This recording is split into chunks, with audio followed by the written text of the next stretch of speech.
Hindi ba niyo alam na yun ang mission niya? Siyempre, hindi niya aminin.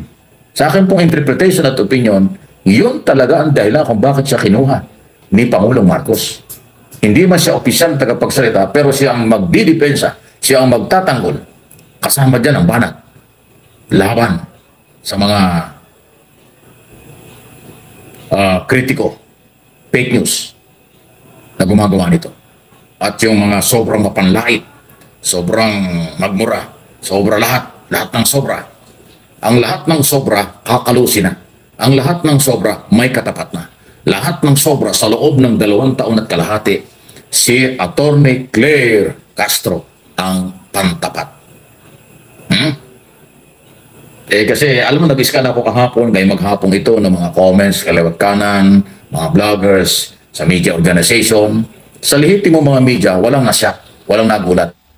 Kasi normal lang talaga.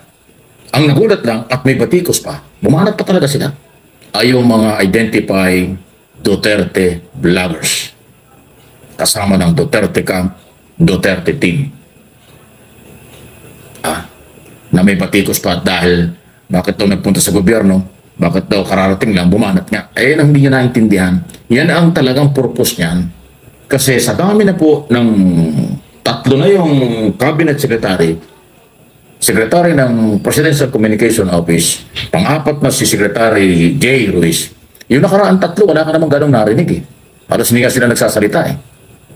Kahit na sinabi ng Pangulo, labanan natin ang fake news, naglabas na nga ng pondo ang Pangulo, pang-operation laban sa fake news. Sa PCO yan. Wala silang ginawa. Hindi mo ma-interview mga 3 cabinet secretary yan eh. Nanggaling sa PCO. Hindi mo alam kung anong, parang, di ba dapat Presidential Communication Office, kayo ang tagapagtanggol. Sila ang didepensa kay Pangulo. Wala eh. Naramdaman ng Pangulo. 2 taon kalahati na, bugbog sarado ng kanyang pamilya, ang kanyang administrasyon. Walang matapang na nagsasalita para ipagtanggol.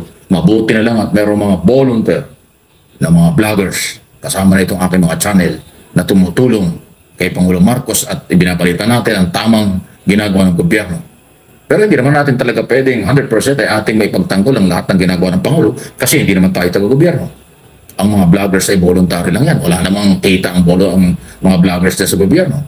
Yun po yun eh. So ngayon, naglagay ng abogado, broadcaster, at vlogger sa katauhan ni Claire Castro. Kaya nga po, banat kaagad kahapon. Kanina may banat din. Araw-araw na po yan, tandaan nyo. Araw-araw yan may briefing. At yun ang purpose niya. Kaya nga, Palace Press Officer. Siya yung talagang nakapront. Lahat ng banat na kung saan man magagaling ito, siya ang sasagot. Okay? Pangalawa, pagka sa mga malaking announcement, malaking statement, or policy ng administrasyon for security, for business, foreign policy, lahat sa kanya pa rin manggagaling. At pag may bumatikos, siya pa rin ang sasagot.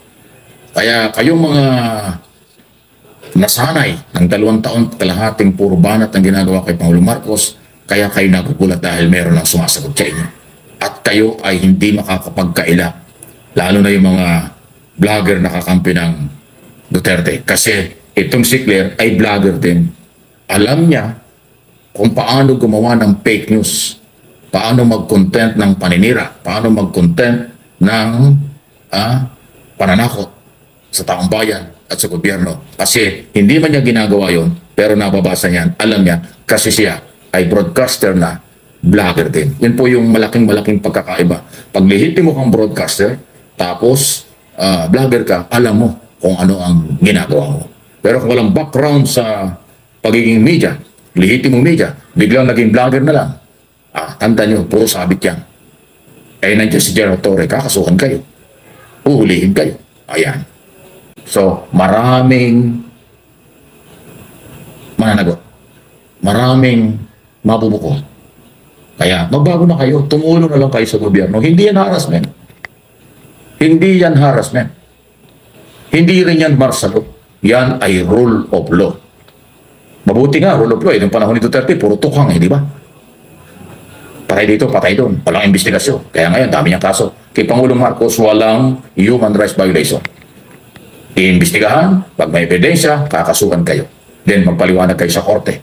Yan ang rule ngayon ng gobyerno, lalo na si General Torre bilang Criminal Investigation Detective Group. Okay?